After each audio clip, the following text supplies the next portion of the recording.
Let me introduce myself. My name is Kurt Schwengel, and I have the best job in the world. I'm a kindergarten teacher from Santa Monica, California. I've been teaching kindergarten and kindergarten only for 18 years, and today we're going to go on a journey not just of education, but of the evolution of technology in the classroom. Okay, so here's the public school where I teach in Santa Monica, California, where it's always 75 degrees.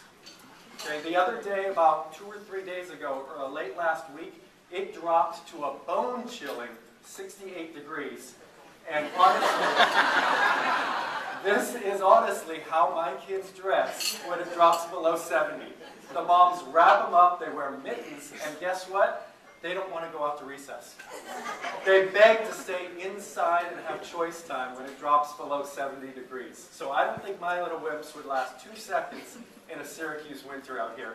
But that's what I have to deal with on our bone-chillingly cold days. So there I am with my current class of kindergartners. And there I am with my first class of kindergartners who just graduated from college. And I take credit for all their successes. So every year I have a reunion with my class of kindergartners when they're seniors in high school. And so it's a great position because I get to watch the kids grow from Zoe then to Zoe now. And it's also fun because I get to take a journey back to see what was really cool fashion-wise 12 years ago. Because apparently 12 years ago it was pretty cool to dye your hair blonde. I don't remember if those were the 90210 days or I don't know what was going on. But there's McKenna on the left and McKenna here. And one thing about technology is that it's so much fun. Okay? This is our science specialist, Dr. Science, that comes and works with our kids in kindergarten. Okay? Can everybody tell that's me? Okay. Well, the kids can too. In fact, and they've never noticed, but the lapel says Dr. Teresa Bartlett. But luckily it's kindergarten and they can't read it. So Dr. Science comes in. Dr. Science comes in and works with the kids, and they all say, it's you, Mr. Schwengel, it's you. So after, I take this picture, and then after the kids go outside to recess, I have somebody take this picture, and then through the magic of Photoshop, I create this picture.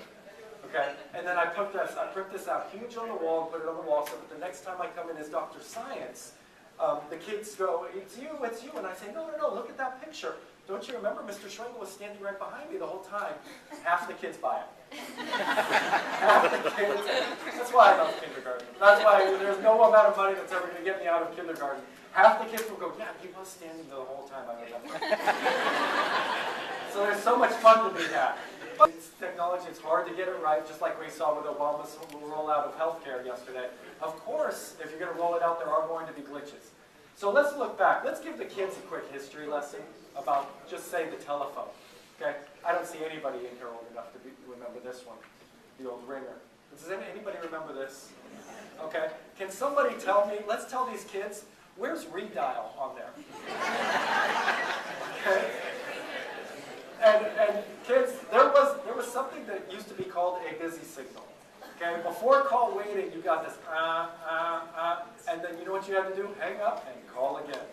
I would argue that's one reason that our generation has such strong index fingers, is from that motion right there, going like that over and over and over. Eventually phones became cordless and they became cooler and cooler, and then we went cellular. Okay? This is Gordon Gekko. This is a billionaire, and this was, in Wall Street, the smallest phone on the planet. Remember the first time we saw Wall Street, we saw Gordon Gekko holding that big phone? Okay? You just went, I just can't believe it. I mean, that's what passed for a cell phone back then. And phones started getting smaller and smaller. Now, to the point where they get this small now. Now, why are we all wearing these? Besides, they look incredibly dorky. Besides that, why aren't we wearing those?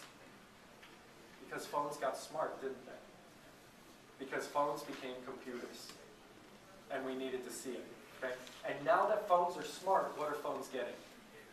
Exactly, they're getting bigger. They're getting bigger. I mean, look at this guy. This guy actually doesn't feel ridiculous. This is actually kind of cool.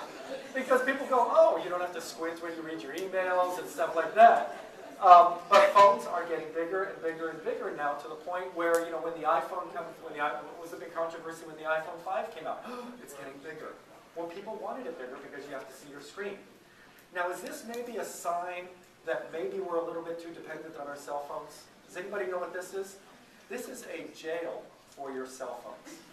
This is sold at Bed Bath & Beyond to families who do not have the willpower to just sit at a table and say, let's turn off our cell phones. This is for families to put their cell phones in a little jail, okay? And then you set a little timer here that cannot be undone until 30 minutes. Okay, but I think we can all envision some member of the family getting a phone call in the middle of dinner going, I need to take this, and sticking their fingers in there and talking through the jail like a prisoner. But this is a sign that maybe we're becoming a little bit too dependent. Well, here I want to give you a tour of my classroom and what's actually happening today in my classroom while I'm away here. Welcome to the computer unit. Let's take a look inside here. Okay, next. I'm videotaping what you guys are doing. Right. Father is a word that begins with F. The Kindle. Okay. Show me, Jake. Give me an F. Are you reading books? Good job. Next one. Okay, that's fine. Good. So the kids have job cards where they need to recreate in Kid Picks. Good job, guys. Okay, let's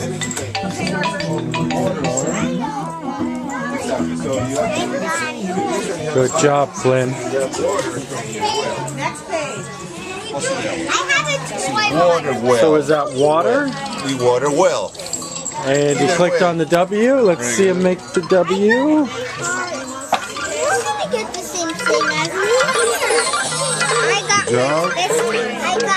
Is this too easy for you guys? Yeah. Raise your hands if you're done. Good job, guys. Good job. Okay, this one is the sound. Computer bingo. Let's see what's on here. These guys are doing great. Ready? Good job, guys. It's really cool. Okay. And next is the laptop station. Good job, guys.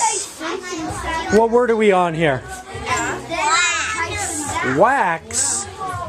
So first you did the ABCs and then you did wax. Good job. That sounds great. Try me a harder one. Okay, let's do another hard one.